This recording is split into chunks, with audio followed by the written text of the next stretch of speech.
دستورنا القرآن وديننا الإسلام. markii ramadaan laga yimaado soon la soomo waxa ugu fadli badan soonka bisha muharram bishan soonkeeda ugu fadli badan taasi waxay tilmaamaysaa cidii kari karta inay bisha badankeed soomto intuu awoodi karo ruux inuu bisha ka soomo taasi fadiiladaas ay tilmaamaysaa waxa iyadu si gooniyo mudnaan u leh laba maalmood oo maalinka bishu 9 tahay iyo maalinka ay 10 tahay maalinka ay 10 tahay waa yawm ashura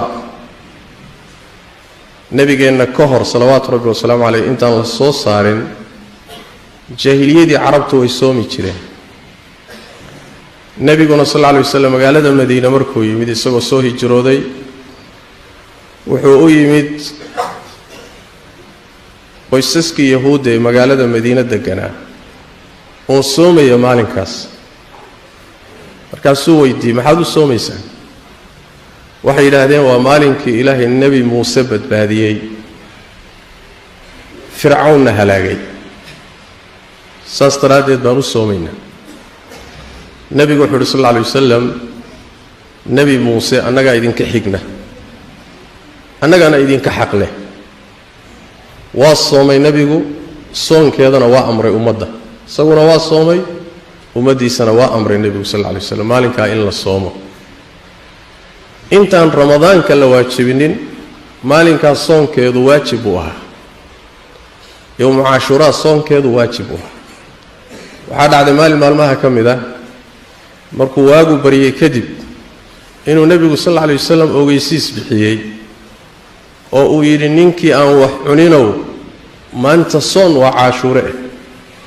ninkii wax cunayowna maalinka inta ku laaban soomano oo af hayso yani cunto danba ha cuni waxaadiista ay ka qaadanayaan inay waajib ahayd ramadaan ka hor ramadaan markii la waajibiyey kadib waxay soonkeedu noqotay sunnu noqday waajibnimadii baa laga soo dejiyey wuxuu noqday sunno ciddii rabtana soomi ciddii rabtana ay iska dayn karto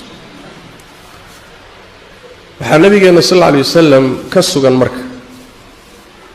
maalinkaas yahuuddu soomi jirtay isaguna soomay ummadana amray gadaal dambe nabigu sallallahu alayhi wasallam waxa uu yidhi sanadka uu dhiman doono wax yar ka dhimashadiisa wax yar ka hor la in baqiitu ila qaabilin la asuumanna taasica abu nabi sallallahu alayhi wasallam haddaan gaadho sanadka soo socda waxaan soomi doonaa sagaalaadka bimacnaa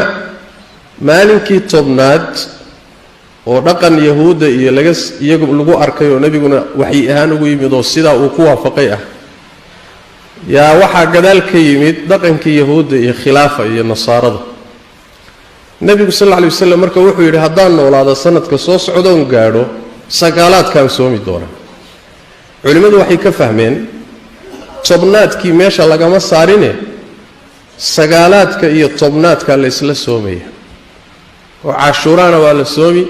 maalinka ka horreysay sagaalaadkana waa lala soomaya si loo khilaafo yahuudda loo khilaafo haddaba sida sunnada waxa weeyaan in labadaa beri la wada soomo maalinka 9ka iyo maalinka 10ka hadday maalinka 9aad ku dhaafto cabdullaahi ibn cabbaas waxaa ka sugan inuu yidhi